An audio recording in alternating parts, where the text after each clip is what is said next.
Sunday মানে ফান্ডে, আর ফান্ডে মানে চিকেন ডে। বাঙালির তো আমরা তাই জানি। যাই হোক, চিকেন এনেছিলাম এই সানডেতে। তারপরে চিকেনটাকে ধুয়ে ভালো করে একসঙ্গে সমস্ত রকম নর্মাল যা মশলা হয়, লবণ, হলুদ গুঁড়ো, লঙ্কা গুঁড়ো, ধনে গুঁড়ো, জিরে গুঁড়ো, আদা রসুন, দই, তেল সব দিয়ে ভালো করে ম্যারিনেট করে রেখে দিয়েছিলাম। আর আমি এইবারে আজকে ঠিক করেছিলাম যে হাতের সময় কম ছিল, তাই জন্য এক্সট্রা করে আর মশলা কষাবো না, সব একসঙ্গে ম্যারিনেট করে রেখে দিয়েছিলাম।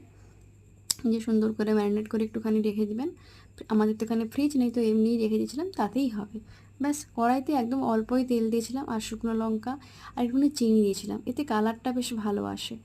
আর গোটা গরম মশলা ছিল না, তো কী আর করা যাবে, যা আছে তাই দিয়ে নাও। আর আমি পেঁয়াজটাকে হালকা ভেজে নিয়েছিলাম। পেঁয়াজটাকে ভেজে নিয়ে বাকি কোনো মশলা এখানে অ্যাড করিনি, যা দেওয়ার এই মাংসতেই ম্যারিনেট করে রেখে দিয়েছি। ব্যাস, এইবারে পুরো মাংসটা আমি দিয়ে দিলাম। কিছু না, এরপর শুধু একটুখানি মাঝে মাঝে নেড়ে দেবো আর কম আছে যে জিনিসটাকে একটু কষিয়ে নেব। এরকম করতে করতে দেখবেন মানে, আর এই যে আলুগুলো বড় আলু ছিল না, তো ছোটো আলু ছিল, তো ওই জন্য আর এটাকে কাটিনি, পুরো গোটা গোটা আলু গোল গোল রেখে দিয়েছিলাম। কষিয়ে নেওয়ার পর জল ঢেলে দিয়েছি, আর ক্লিপস নেওয়া হয়নি। মানে আমি অনেক রকমভাবে রান্না করে দেখেছি যে মশলা ম্যারিনেট করে রেখে দিয়ে, মানে সব রকম মশলা একসঙ্গে মাখিয়ে যে রান্না করলে না, তার একটা আলাদা ফ্লেভার আসে।